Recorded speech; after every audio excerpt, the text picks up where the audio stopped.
Hello. Welcome, welcome. Good afternoon. Right.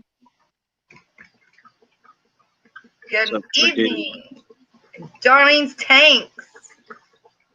Austin Fish Gal. Austin's Aquariums. Right.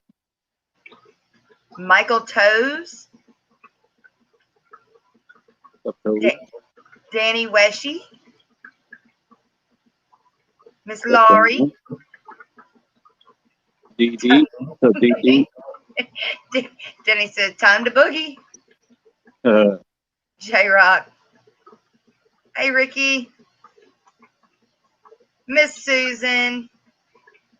Hey, Man, how you doing, Mr. Kenneth Oaks? Good to see ya. We'll keep having people roll in. In the meanwhile, as I say that, Miss Deborah, did I get the issues? Oh, he's talking to J-Rock. Okay. In the meanwhile, that's right. Hey, Detroit Shrimp. We have got in the house tonight Mr. Brian from Detroit Shrimp. Scrimp and Aquatics. Yep. Come on up, Brian. Shrimp and Aquatics. What's up? I thought Eddie Murphy was going to come out during that song there. Like,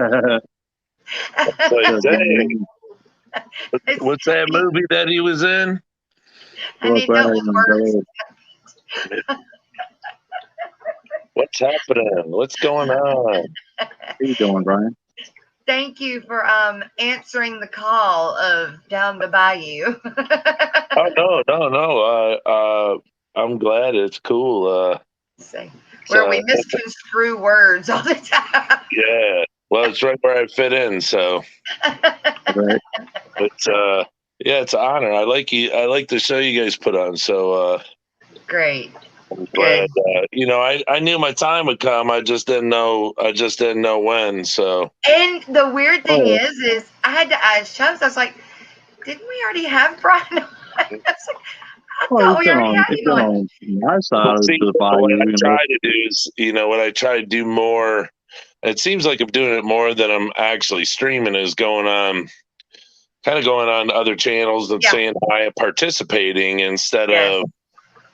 Just sitting in the back and just watching. Yeah.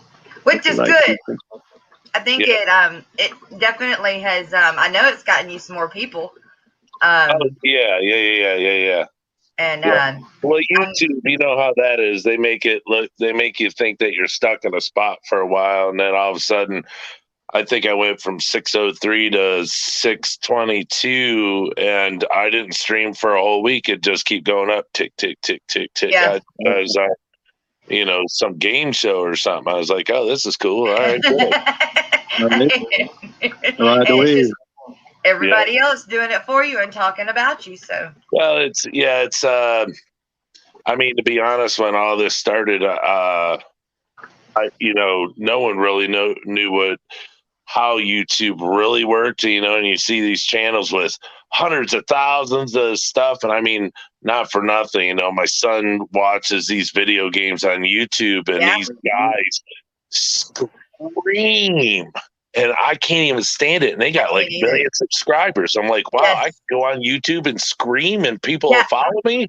Yeah. And they sit there and they watch them play the game instead of like playing the game with them. And I'm like, right. So when I really started this, I was like, wow, I'll get 1,000 subscribers in a week. Right.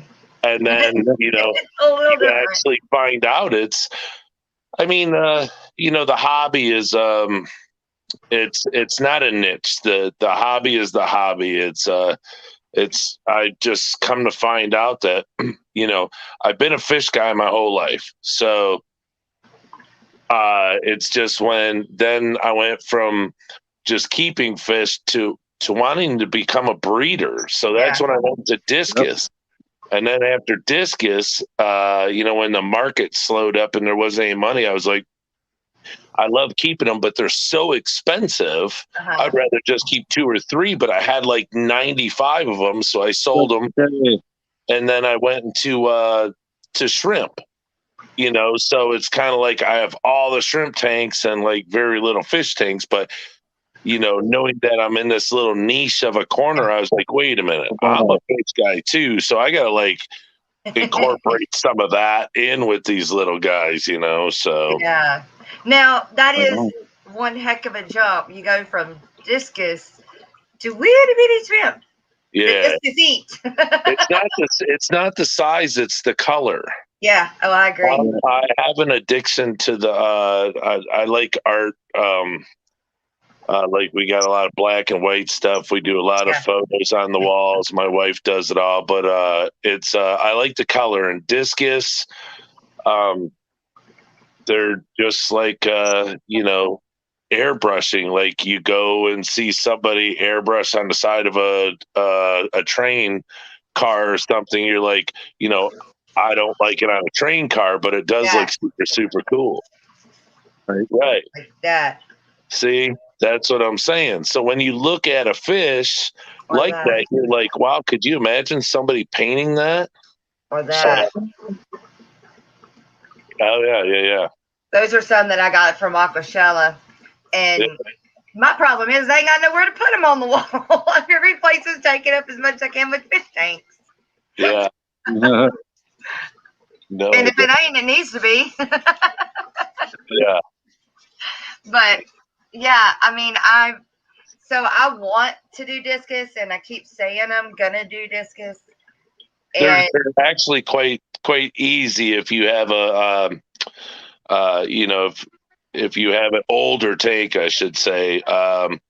They really don't need anything. You just gotta drip them in and acclimate them into your water, and because like you'll hear people say, oh, well, we got super hard water and we have them. Or they'll say, well, we'll have really soft water and we have them. It's just, you know, you acclimate them where you are and just kind of, you know, you don't want them in a new tank, you know, and they do really good, you know.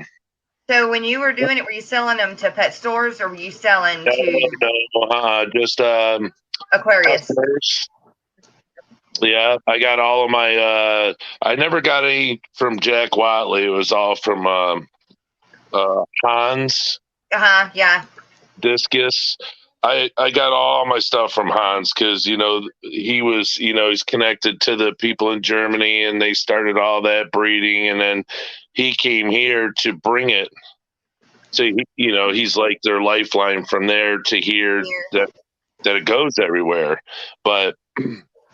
Now, can I say there's a difference? No, I know Jack Watley's discus are like some of the best. And, you know, I've never had any, but, you know, like his wild discus and stuff like that, I hear are pretty incredible. I know people that have his products, but the Hans discus are really nice too. So, yeah, but they pretty much come from the same place. Hans's, yeah. They all come from the same place. And then, like, I mean, there's a lot. And there's a lot when it comes into discus. It's kind of like guppies. You know, you can buy guaranteed pairs. You can buy pairs that haven't bred yet. You can buy pairs that have bred and they'll have it videoed. So you can see, I mean, there's a lot of really, really expensive.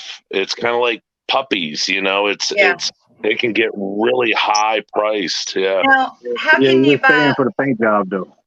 Yeah. a pair that haven't bred? If they haven't bred, they're not a pair yet, right? Right. But if they take to each other, you know, like if you have a tank of discus, like kind of like with a lot of fish, guppies, angels, if they, you know, you could see when they pair up, then they grab them and they pull them out.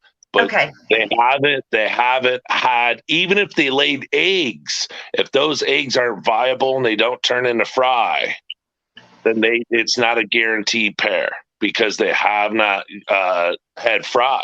So the male might not have what it takes, you know, so you just got some fish that are fish, you know. So in your opinion, what is best to buy? Like 5 babies, 6 babies, or that pair that may or may not be viable? It depends. If you want to breed, I would probably, uh, I would decide what size tank you want to do it in first. How big of a tank you could go? 40. Well, As I can go. they say, and this is just what they say, is 1 discus per 10 gallons. Yeah. But if you have a water change system, or if you'll change the water every day to every other day a certain amount, you can go more. Yeah. I mean, I used to keep in my 120, I'd keep 30 discus. So you figure 120, I should only have 12. Right. 30 in there. Yeah. And then I had tanks on the sides of them, spray painted with the back. Yeah. So they weren't scared. I had the cones in it, and I separated them myself and put them in tanks. Yeah. So I had a 90 and a 120, and they would be in those tanks, and they would pair off, and then I'd separate them from there, put them in the tanks. I had 20 talls, and I put them in there with the white walls and the cones, and then I'd let them do their thing in there. And then once they bred and they had fry, then I would try to sell it as a pair and get more money, But there's guys like, I live outside of Detroit, in the, just the neighborhoods and stuff. Well, south of me, about, I don't know, half hour, I went to this guy's house, and he had like a whole setup in his bedrooms, and he had pipes going through the floor downstairs, hooked up to the sink. And he wanted me to do some carpentry work down there. And he was like building this whole discus store in his basement, but I don't know where this guy got his discus. He bought them huge. So they were like 6 inches, 5 inches. He had like these red hawks that I got off him, and they were super wide, thick discus. And I more or less just got those to sell them because I never saw them before. Yeah. And then I got, it was just then I started getting discus from around the world. So, wow. So it is like a really big rabbit hole. Well, I mean, if you just want some pretty fish in your tank, it's great. But I mean, kind of, what was it? Corey from Aquarium Co-op said it best. He said that it was funny. One time he said somebody that it was like a story. Somebody had discus and they bred discus. And then they came in with the babies and said, "Hey, we got discus for sale." And he said, "Okay, well, I'll take, 30 of them." So he said, then a month later, the guy showed up and said, "Hey, I got discus for sale." He said, "What kind?" He said, "Well, blue diamonds." He's like, "Well, that's what you sold me last month, and I still got 15 of them left." So, like he says, you can get into discus, but you don't want to get it into more than one pair or have more places to sell it, because if not, the store's not going to buy the same fish over and over. I mean, it's got guppies and everything else. Yeah. So, but when discus were hot, I mean, they were so hot, Jess, that my buddy's store, there was a line out the door, and his boxes would come in, and he'd put them in the tank. And if he had names on the list, they were the ones that first got to come over and look, and then people after. Oh, wow. All of a sudden, it was like the housing market line was gone, and there was no more. Same so time like, the horse market went down. I was like, gotta get out. And I was like, what do I do next? And my buddy, who now owns that store, he got me into shrimp, and okay. So let's rewind and go back even further. Childhood. Did you have tanks? My father, my first tank was a 10-gallon. He used to keep next to his recliner, and we started off with goldfish. Awesome. And it had the clown puke rocks in it. It had a super heavy-duty iron stand, and probably weighed 75 pounds. The whole time. It was really beautiful. And then we went from that. I went up north. I caught some catfish somehow in a little cup. Some babies. I brought them home. One lived, and I ended up growing him to about 8 inches. We let him go, and then just as I grew up here and there. But then when I got into the teenage years, that's when I started getting, doing my own thing, like in the basement of the house. I was doing anything as a kid. I couldn't afford a brand new tank. So I remember my tank was, I think it was 110, and it had no center brace.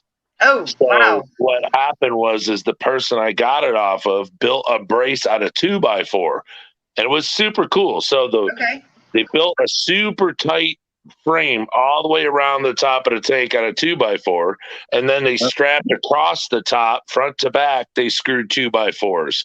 So when you put this thing on, it was loose, but the minute you filled it up, it wouldn't come off because of the pressure of the tank pushed out. It wasn't, I mean, it was painted black. It wasn't ugly, but it could have been a little unsightly, and then you just put your leg right on top of that. And that was probably my first biggest tank. But now my biggest tank I ever have, we have downstairs now. So, yeah. Wow. But yeah, I've had fish my whole life. So the shrimp is a new thing, but I've had fish since I was a child. I'm an avid fisherman. I grew up in the mountains of Pennsylvania, so it was, trout, brown trout. That's where you live, is Pennsylvania? No, I live in Michigan now, but I grew up. You ever see Groundhog Day? Yeah. I grew up right outside of Punxsutawney, in between Punxsy and Reynoldsville, up in the mountains up there. How far away from Skipper is that? Do you know? Mm-hmm. No. I don't know where Skipper lives. I don't remember exactly where he is either, but you think PA, and I just put you all together. Just kind of like everybody thinks Louisiana, they put all of us together, even though me and him are like 5 hours away from each other. Right. Well, I was on like the most northernest part. So like if you took 80, the expressway, the interstate, I mean, like if you're going to New York or something, you'd see Du Bois, Clearfield, Reynoldsville, all that stuff. But like Pittsburgh is like southern, middle to southern Pennsylvania. I was on the northern end by like Erie. I was south of Erie and stuff, but yep. So I grew up in the mountains, dredging through stuff, snakes, bears, all that crap. No, I'll keep, and I say I'll keep my gators, but I don't want them either. I'll let Chubz keep the gators. I never had anything to do with bears. It was just, you'd see them once in a while. But yeah, I grew up, fishing with bread balls and salted minnows and fish eggs and, just hanging out with the really, really, old dudes that you don't even see old dudes like that no more. And they'd be have a big mouthful of tar over here, and then they have deer jerky over here, and they just brought their food and spit with them. it was, so that was the cool thing to grow up that way and have all that and learn. I don't know. It's kind of like tricks of the trade of how to survive. Because these guys, you got to figure they live in shanties. A lot of people in the mountains there have no electricity, have no heat, nothing. So they just have fires. Yeah. And, so they have to stay alive and they hunt and do this and that. So yeah, it was a good life. I don't look back and say, I wish I could change it, because I wish I could move there and build a house and retire there. But yep, you're never too late. That's right. Oh no! One day. Hey, I missed the train. Because y'all know Pumpkin King. He messaged me and he said, Brian, I'm telling you right now, get on that AMC Entertainment. Go on there and buy stock on AMC right now. It's going to go up to $100 a share. I was like, no way. He's like, we're all He said, we're all putting $2,000 a piece on it. He bought at $9.40 a share. It's over $50 a share already, and it's still going. So who knows? He'll probably be one rich son of a gun when this is all over. I missed that train. I could have bought that house in Pennsylvania. You know, there's always something else, though, because I do the same thing. Somebody else say, hey, you need to do this. I'm like, the time you just can't do it. You know. Like there ain't been no way I could have done it. Right, me neither. That's why I couldn't do it. I don't have that. I don't have money just to do that. I mean, like, okay, here, I'll buy one. About right, one. Yeah, right. It's like Bitcoin. Will one do anything? Right. I could do that. I don't know about that Bitcoin. I don't know. I'm gonna say hi to a few people that have popped in. What you gotta do? Yeah. Skull Aquatics, it's good to see you in here. I've been seeing you around, but I haven't actually seen you in my show, so welcome. Michelle Kinsley. There's Andre, and DBA Mechanics is in on the Twitch side. Michelle lives over here in Michigan. Okay, Miss Patty and Dragon Lair. And I think that was everybody. Oh, Terry. Terry's in here. And Daniel Velez and George. Okay. All right. Oh, George yeah, George is in here. Yeah. That guy's so cool. Our George is the bomb. Oh. Yeah. So the angels that I got from George, the blue platinums, they've gone on about their their fifth tribe at having and raising their own eggs. And this time I decided I needed to raise some regardless whether they were going to raise them or not. And so I pulled them, and I've got wrigglers. You do. So you've got a male and female then. Nice. Yes, a viable male and female, and they're in their own tank now. And so since I've got some, as long as they, keep going and I don't lose them, then I'll let them keep trying on their own to raise them. You got first bites? Oh, yeah, I've got first bites. I've got everything. That's all I do when my Severums, because it was my first time with my Severums, and, because discus eat off the parents, but Severums, I did like you did, because the first few times they had babies, they were eating the eggs. Well, the last time that they're viable, they laid them. I said, all right, I'm going to wait. They're going to eat them again. I came back next day, and they were kind of like cloudy looking, not fuzzy, but it was like grayish. Yeah. And I looked, and you could see their tails. So I reached in there, grabbed it, pulled it out, and put it in a 5-gallon and fed them first bites, and they were good to go, so. Yeah, I mean, I've got... baby brine shrimp, vinegar eels, worm, I've got everything. My Daphnia culture, so far, so good. I've even fed from it. So I'm just worried, though, that it's not, they're not. A lot of fish rescue, Jenny U. Yeah. Hey, Jenny U, Miss Heather or Liz. Yeah, Heather and Liz. The fish stores around here, at least my buddies anyways, he runs out so fast. It's like crickets, feeder, the little goldfish, the rosies. He buys them like 2,000 at a time. The shrimp, ghost shrimp. Ghost shrimp. The brine shrimp, all that stuff. And it's like, if he probably gets, people come in and buy stuff, but I think when people come in and buy all that little stuff, the feeder stuff, they buy more stuff. If he didn't carry all that feeder stuff, I think he'd probably lose. He would be like half the business he has, and then you see people like you that have all this little stuff that these stores actually need. Yeah. Just think if you could do it on a little bit of a larger scale, like outside in the summer, and start selling it to them, I'm working on it. Slowly but surely. Serious. I'm saying, because they, I'll go there and be like, give me some brine shrimp, and he'll just scoop the scooper in there and dump it in the thing for me and be like, here you go. And I'm like, all right, how much is that? You know, Yeah, they yeah. pull the fish and he dumps them in. He's looking. I'm like, dude, how did you just count 100? Does, yeah. He says, I guarantee you there's more than 100. I've never been wrong. I said, never been wrong of what? He's like, I'm never under 100. I said, yeah, but if you get 130, you're losing money. He's like, don't worry about it. I'm never under 100 though. I bet you there to, at one point he had to sit there and count those to know that. He does though. He counts really fast.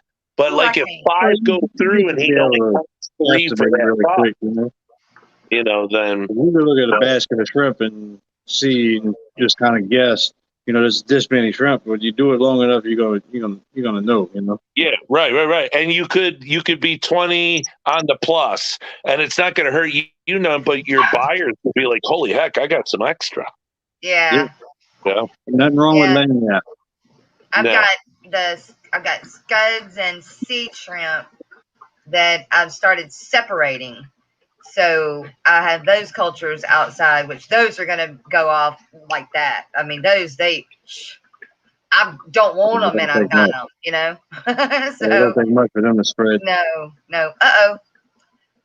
You hit the wrong button. Oh, maybe so. He'll be right back.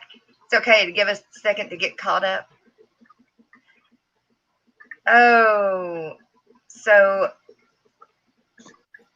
Miss Deborah says, congrats. Yeah, I was so excited. I took them not knowing if, they were going to make it or if I was doing it right or anything like that. But I did put them in some of the blue stuff, the methylene blue.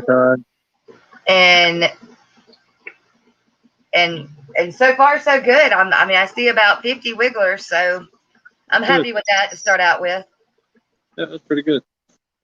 If I was to keep pulling them, I think they'd lay every week, but I want them to raise them too. So hopefully they will. And I have another pair now that paired off out of that tank that I thought was all males. That's good. Female in there, and they paired off because when I came back from Acapella, I had eggs from them. I tried to save those, but those weren't fertile. But that was their first try. So I got them in a tank by themselves, but I had to add some. They were like freaked out, and so I had to add some ditherfish or some guppies in there to help relax them. Hey, Steven, welcome back, Brian. Yeah, we're having really bad. I don't know about by you, but up here we're like 10 inches of rain in 2 days. Everyone's getting, we're up higher, but everyone's getting flooded basements but it's storming. So we don't have basements. If we did, they'd have well been flooded. Right. So that's flooded in the 1800s. Yeah. It washed them right out from underneath the house. Yeah. Wash all the houses away. Yeah. Because we can't have, we can't bury our people, like further south where Chubz is at. They're all above because they'll float. Right. Oh, what you were saying, Jess, about your all that stuff that you're having. You ever watch Goliad Farms? Oh, yeah. Yeah. Because they're not, they're about 6 to 8 hours away from me. Yeah, he talks about how they sell all that stuff, so that'd be good to watch a couple of his videos to, maybe get some ideas because he sells all those. He sells out. Yeah. I mean, he does. And I was just like, I'm trying to get them out of my tanks and kill them. And everybody was like, well, no, I won't buy them. I'm like, what? You want to, what? Yeah, I can't stand them. Okay. I don't want them in my tanks. Unless I'm my shrimp tanks, but they're good for feeding fish. Oh, yeah. I don't want them in my shrimp tanks, and that's exactly where they're at. They're in my shrimp tanks, and I can't get them all out. And if I move my shrimp, swear be to God, they're gonna follow. They're just I can't get rid of them. The only thing you do is start a new tank, move your shrimp over there, and everything in, and put fish in there to eat the scuds. Yeah, but then I'd lose baby shrimp. Well, you gotta take them all out. Yeah, because see what I do. If you watch my old videos, I'm a resetting fool, and it's always worked. I just did 2 tanks that one had scuds in it. It came in on a plant or something. And the other one, I think I took from that tank, put it in the other, I don't know. But anyways, it was my Bloody Mary tank had them scuds, and it started off with a couple, and then all of a sudden you see a lot. Yes. So I put those rice fish in there. Yeah, rice fish didn't even touch them. So I was like, all right, fine, that's it. So I took everything out, and you got to figure, they're probably on plants and stuff. So you want to take plants out, throw them in a bucket, all your moss, everything. Just be like, you know what? Okay, I'm going to give them a peroxide bath, but they're going to sit in this bucket here for the hours while I'm doing this. So whatever's on it is going to die, and then I'm going to make sure it dies. So then you scoop out all your shrimp. Take your time, get all the shrimp, get all the shrimp, get all the shrimp. Because here's the thing. Look, I'm no rich dude. I can't be like just dumping out sand and substrate. So I get now I'm not joking. I get every single shrimp out of that tank. Every one. And then I drain the water down. And then I take that sucker over to the laundry tub. And I don't know about y'all, but up here in Michigan, hot water hurts. So Yeah, it does. hot water dang near kills everything. And look, it don't cost nothing out of the store. It don't come in a little package. You just turn it on, get it blistering hot, and run it in there. Just keep dumping the water out, and them scuds just... They die. Hey, they cook. Yeah. Add a little crawfish ball, and hey, you might have a little snack. Right. Hey, I messed up just going to rinse some worms off. That one video I did to go feed my shrimp, and I rinsed them off with scalding water. Wasn't even thinking. I didn't even know it was scalding, and it cooked them. They died immediately. I was like, oh. So, yeah, scuds don't live. And then after I rinsed it out, I just stuck it back over there, pushed the sand all back out, filled it right back up, put the shrimp in it. Off and running. Just got to make sure they're not in your filters, because they'll hide in them sponge filters real good. Well, yeah, I took the filter out, everything. I boiled everything. Yeah, because I figure if I miss one, it's just going to be dead and they'll eat it. So, yeah, I just use hot water. I don't, I tried catching them, putting them in the fish tank, but they were just buried in the sand too bad. Oh, yeah, that's what I did with that dragon stone that I got in my shrimp tank. I took it out of another tank that bad off with scuds, and I just ran it in hot water and let it soak in hot water for about 30 minutes, and then it was good to go. Oh, yeah, the boiling water, that's what I'm saying. A lot of people that, it's just like kind of like a tank. If I want to take down a tank, I won't even scrub a tank, but I'll put hot water in it and then wipe it down really quick on the inside and dump it out, because it'll kill any bad bacteria, and then up and run it again. Squeeze a filter in there. You got brand new bacteria, good to go. That's it. Just don't squeeze the filter that has scuds in it. Then you cause another problem. I had enough. If I do that, it seems like they still either eggs, something lives through it. Oh, none of it through boiling water. What became pulling water on a plant though? Oh no! You gotta do a peroxide dip. And that'll get the eggs, because that's what keeps getting me is when I transfer a plant or substrate. It's there. It's the eggs are there, and then the eggs hatch, and there I go again. I got the same problem again. The only thing I would do is if it came down to that, I don't think peroxide will kill the eggs. I would try the bleach 50-50 bleach water. Yeah. But if I was really, really concerned about that, I would set up a small tank. I mean, all you got to do is put ferts in it, something, but set up a small tank, leave those in there. Fish that eat scuds, put your plants in there. Let them eat the scuds off the plants, and then wait 3 or 4 days and take the scud-free plants and put them in your tank. Right. But if you don't if you have little nano fish or something, you can always quarantine your plants, then put them in. But if you have, like Chubz says, something that'll eat them, stick them in there, let them clean them, and good to go. But I bought them those crevenzas for, was to eat them, to eat all this, but I have to keep doing that, and then I'm now to the point of pulling it out and just going bare bottom because I seem to be able to suck them up and be done with them. But shrimp and fish, I mean, but they enjoy a planted tank so much more. Yeah, well, shrimp. Yeah, it's just you just have to create a place for them to be able to snack on. Like I switched my tanks. Oh, I didn't switch over, but I took out.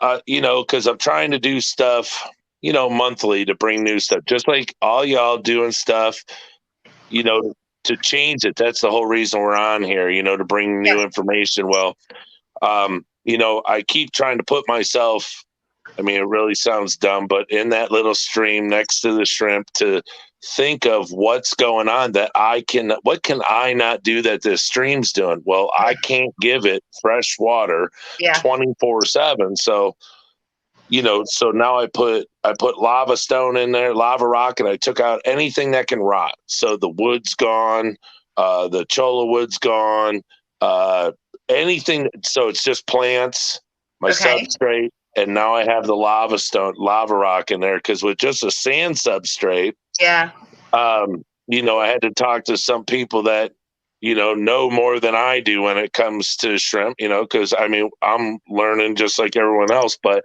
I told them, I say, my shrimp are having babies, but a lot of this, the babies don't live. Yeah. And they said, well, because sand is so small that it's not able to grow beneficial bacteria on it for the shrimp to eat because it's so small. They said, so the best thing to do is use stone. I said, well, I'm not using gravel. Yeah. So I'm like, well, why don't I just do it like my Sulawesi tank and I'll just go. So I went to the store. I'm thinking, well, the fish store, you could buy a piece of lava rock for like $12. I can go buy a big, huge bag of it at Home Depot for $9. Yes, exactly. So I went and bought 2 bags, took it outside, put it on a big, huge screen, washed it off for like a half hour, rolled it and everything, then brought it in. And I put long rows from left to right in every tank. And now all of a sudden, all the shrimp's all over it, eating. So tanks had just covered in babies. So I'm not going to report that that's the reason because there's a lot of like neo tanks that haven't done anything, but I have gone there. But with people that have fish tanks and you have all the plants and everything, that's like the best. But that's why I look at you guys, I'm like, man, this is a bunch of crap. Their tanks are packed full of shrimp. But see, if somebody says, Brian, I need 40 of those shrimp, now I have to touch the plants with my net and go, here, and then it runs. And then it's almost impossible to get them out of there. Yeah, so that's why I don't have my tanks all set up. They're just growing tanks. But I got to make it comfy for a shrimp to want to breed, Yeah, that's what I did when I started going bare bottom. I had some little lava rocks, and so I put a pile of them kind of like in the middle for them to eat on, and then floated some plants or put some plants in the little bitty pots and put them in there and around. But even in those, I've gotten some scuds, but I'm able to suck those up. They're way easier to manage in a bare bottom tank than they are in a planted tank. Right. So, but do you think that they eat the eggs? Oh yeah. Or baby shrimp? The baby. Oh yeah, they definitely do. Oh, scuds? Do I think? Oh yeah. Scuds will, because the thing is they they vie for the food. So all the food that the shrimplets need to survive, they eat. So the big shrimp, they can get by eating other stuff, but shrimplets, when they're born, there's 2 different stories. One says the minute that they're born, they have a yolk sac. Other people, now this is like scientific stuff, not like other channels. They say the minute a shrimp is born, they can eat the exact same food their parents can.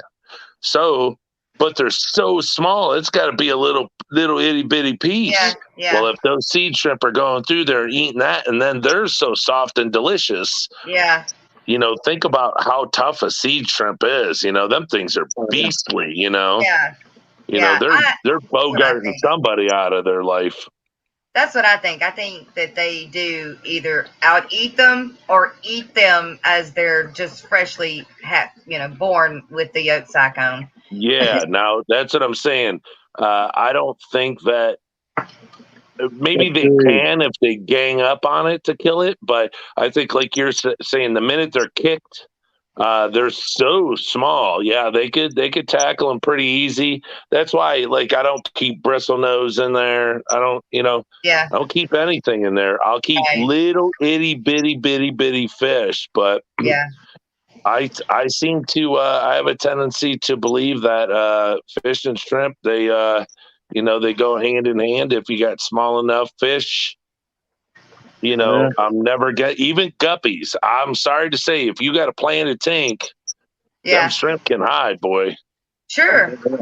Yeah, my red cherry shrimp, I had them in a tank with guppies forever, and then finally decided to pull the guppies out. But I had an explosion of shrimp with the guppies in there. I think if you feed the guppies enough, they're not going to worry about them shrimp anyway. If you watch that, Goliad Farm says that, the guy's like a freaking encyclopedia. I know. He's like Alex. It's like I sit here all the time and go, okay, I want to bring important information to my channel, right? Well, I'll Google Neocaridina, and it's more of just other shrimp channels putting up information there. I'm like, yeah, I'm just repeating what somebody else said. When you go on that Goliad Farms, this guy's like, oh yeah, the wife's over here separating our cherry shrimp from, the swordtail. Oh yeah, they do very well. Live bears do very well with the shrimp. Or shrimp do very well with live bears. And I was like, dang, I always put shrimp in with guppies. Yeah. They're live bears. Yeah. So, okay. There you go. And I think his difference too is though that it's such a larger area. So it's like instead of like the 10 gallons or 20 gallons, he's got those big flat, whatever you call them, bats. Well, even those the drums. Drums. Yeah, he got 300-gallon stock tank. Yeah, he's got those, but those drums is more of the shrimp ones. Drums. Yeah. I wonder how many times he's gotten bitten by a snake throwing his hand. I mean, he just goes in. Now, he ain't looking before he throws his hands in there. He just goes in there elbow deep. Yeah. What? Just water snake. Yeah. Well, I mean, where he's at, though, they still have water moccasins. He runs across a couple copperheads, but his dogs take him out. Hey, he's been watching it too, because I was just watching one recently. He was out there with his dog. Yeah, they caught it out there. Oh yeah, I've been watching him for a while. He's that's what I'm saying. It's I don't want to repeat what you guys say, and it's hard sometimes. Right. I mean, the truth is the truth, no matter where you hear it from. If you hear it from more than one spot, then if it works for more than one person, then you should try it too. No, I totally agree with that. But if you say a fish has blue and red in his fins, and he changes from fry to an adult, okay. But if you don't touch how he gets the blue and red, that's what I want to learn, so I can add that to information. I want to be able to add information that no one's touched yet, and it seems like all the information, at least for shrimp, the easy stuff has been touched. Yeah. So I'm trying to find even books, but it's like you have like Mo Polar in Germany, you have all these people in these different countries that, are writing books, and, I'm trying to get them, but they're still in German and this and that. And they're expensive. Oh, yeah. I'm just floored of how much, a fish book costs, no matter, what the it's like going back to college. Yeah, exactly. Yeah. like me with these killifish right now. Oh my gosh, I don't have it with them yet. We haven't clicked yet, and I'm starting to get worried. But they're supposed to be so easy, and they're not so easy with me right now. But that's like when I usually just walk away and I leave them do their own thing, because it's kind of like if I don't have the green thumb for it yet, you know, I just heard someone say today that their tank started doing really good, and he says, "You want to know when it started doing really good?" It's like when I stopped messing with it. You have to grab a goat So that's why a lot of times I say all the time, "Look, I don't touch my tanks because you know I might mess it up. You know, I might have something on my hands or you know something." So can you make sure I'm up before 9? No. Yes. Oh, yeah. I find at times less is better. Say hi.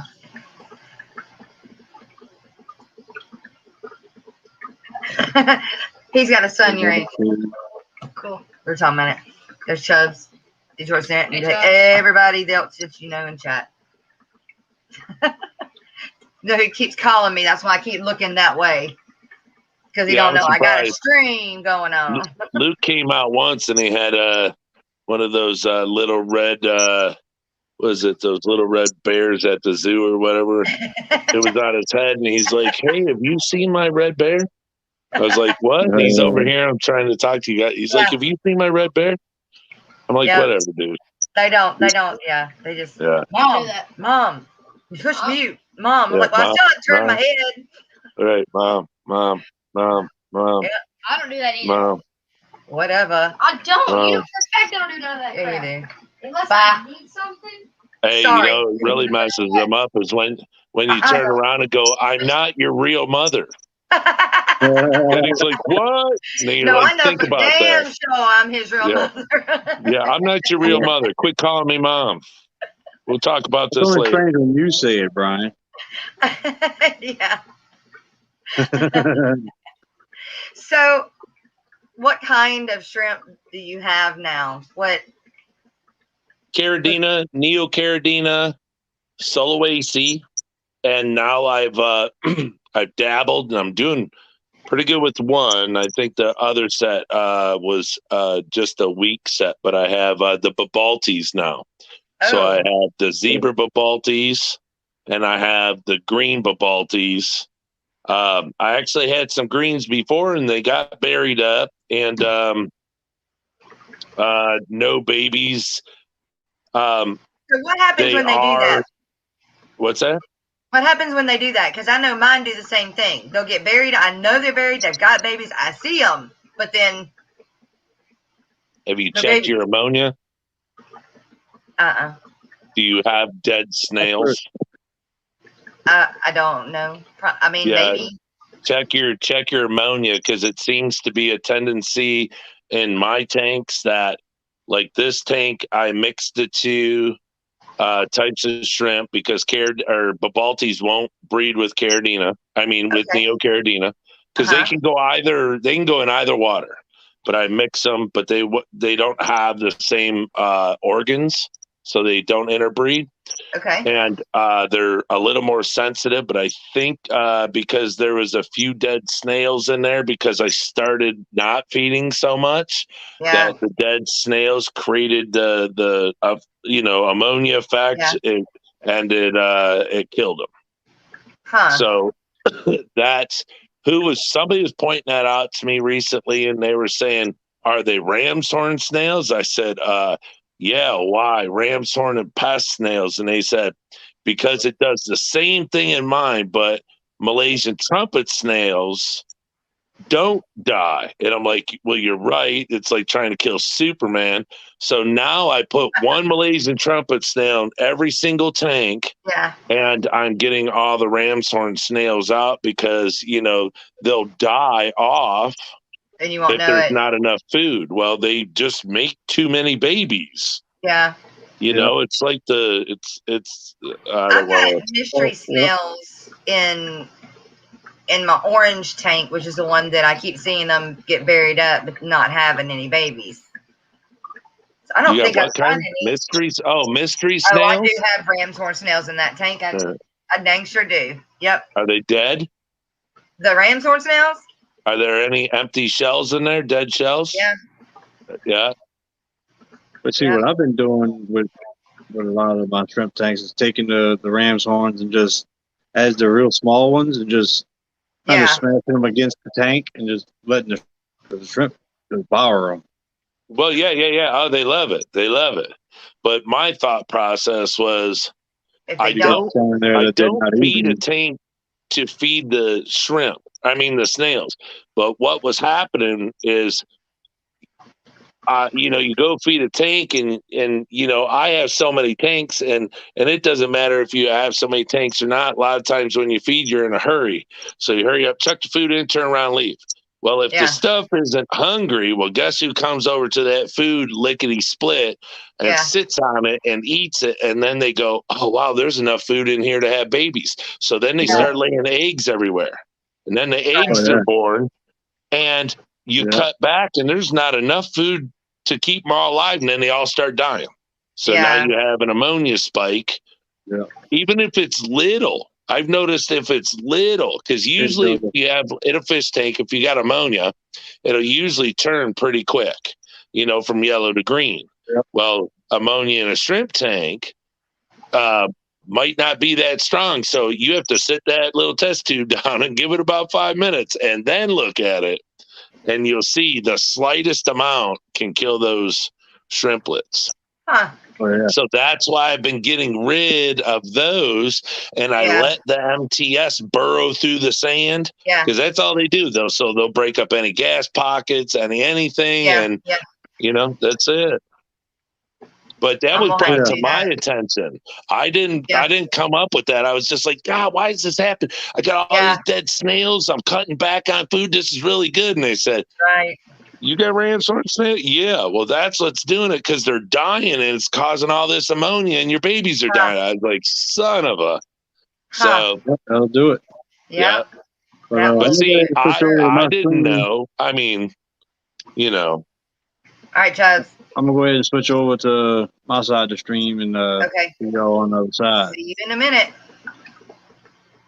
Yeah, we'll jump over there in about 5 minutes. Oh, your show's over? Almost, about 5 more minutes. Oh, all right. And then we go over to his. All right. And then he'll have open panel, so everybody will get to come up. Yeah, I didn't know how I was going to do it if I was going to sit by a tank or the shrimp tanks. I filled up tanks today and I was doing water changes and that's what I gotta do. Yeah, how I redid my system makes it real easy. I just ran that little 1/4-inch tubing from my laundry. I went and got at Home Depot. I ran it from the laundry room where I keep my RO or any water, even out of the tub, because I run water into a 5-gallon bucket. And if I want to prepare it, I do it in there, but I drop that pump in there and that 1/4-inch line goes to it. And then it runs up and it goes all the way around. So like with you not having a basement, you would just have to run it like low, like let's say under cabinets all the way around, hide it. And then have the hose come up over by your tanks. And I keep, because I have to travel far to all the tanks, so I have 25 feet of just hose. Yeah. But it's literally, you don't know where the hose is coming from till it peaks out right there, and it's rolled up, and I keep it up really high. But then when I'm ready to do it, I pull it down, take it over to the tank, clip it on, go turn the pump on, and I can move it tank to tank to tank to tank to tank. I don't have to do buckets or nothing. What do you do with your wastewater? I usually use it. To do it with what? You put it anywhere. Neo tanks, fish tanks, wastewater is the best water. I just got you, didn't I? You did. You did. Okay. When you filter water using an RO machine, see, this is a lot of people don't talk about this stuff.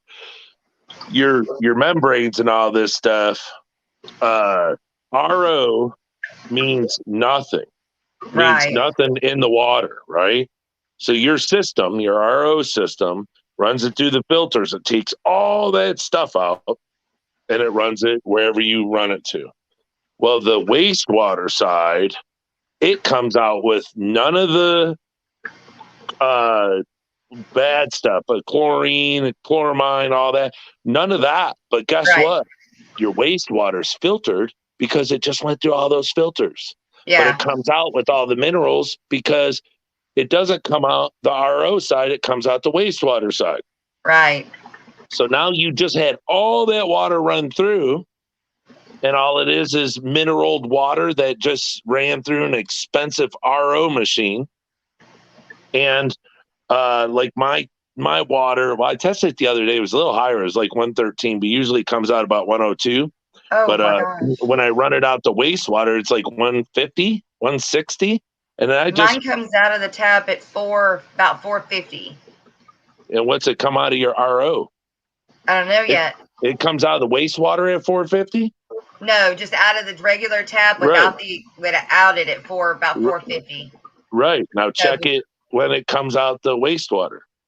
Okay. That's yummy water. Your fish will go nuts over it. Really? It's the best. I swear to God. You think about it, Jess. It's pure. It's filtered water. It's filtered water, but it's got so many. The TDSs are really high, right? That's just minerals. That's just minerals. What do you think? Why do you think your water is 400 and some TDS? Right. Because of all the minerals where you live. Right. Which guppies don't mind it, but like we think these kids bothering these killies.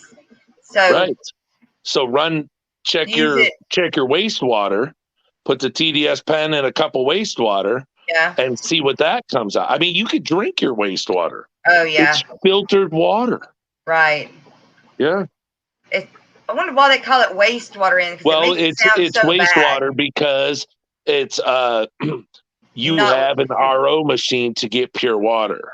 That's usually why you have RO. What about with the like the RO, the DI part of it? The DI is just an extra. So let's say like my water when it comes out, I have the twist on filters. I have the $99 one. Yeah, I have the cheaper one than that. Yeah, it's my water when it comes out RO and it's 2.02. If I get the 4-stage, the DI will just make it 0. That extra little buffer, and I could care less because I can go 6 months, 8 months with the same filters and still be at 2. But you're allowed to go up to, I don't know the exact number, but I wouldn't go higher than 10, but like 8 before you change it, because the filters aren't cheap. I'm not going to lie. I mean, you're probably paying. Now you only have to change 2 of them. If you got a 3-stage, you only need to change 2 of them at a time. You don't need to change all 3. Okay. Because the third one doesn't get as dirty so fast. But check your wastewater. I put all the wastewater in my fish tanks, in my Neocaridina tanks, every tank. Yeah, I used to keep 2 tubs, but now I need to make more RO water. So now I use both tubs for RO, and the wastewater goes down the drain. Yeah. And then when I do my other stuff, I just run it right out of the tap. Yeah. I don't dechlorinate water. I don't do anything like that. So I just, because the way I look at it is your fish are going to get used to what water you keep. So that's it. Well, it is time for us to jump over to Chubz, and he's going to show me how he set his RODI system up tonight again. Cool. So I mean, I can show you on a camera how mine's done, but see, I have a booster pump too. Okay. Because an RO machine, it's like 4 to 1. So you'll get 20 gallons of wastewater to 5 gallons of RO water. You're right. Bob said, Jess, I know that the waste word is a big deal for my husband. And yes, it is. That's why I haven't been able to set it up yet. Yeah. So if I can explain to him that I can use it for something, then he's okay with it. Yeah. But the booster pump, if you get the booster pump, it's a 50-50. So I get 5 waste to 5 RO. So the tanks fill up, but that costs me $180 just for the booster pump. But I thought if I can get the same amount, and I'm not wasting all that, that was easier. But all right, let's jump over there. And we'll see you guys over on Chubz's. Thanks for being thanks here. for having me.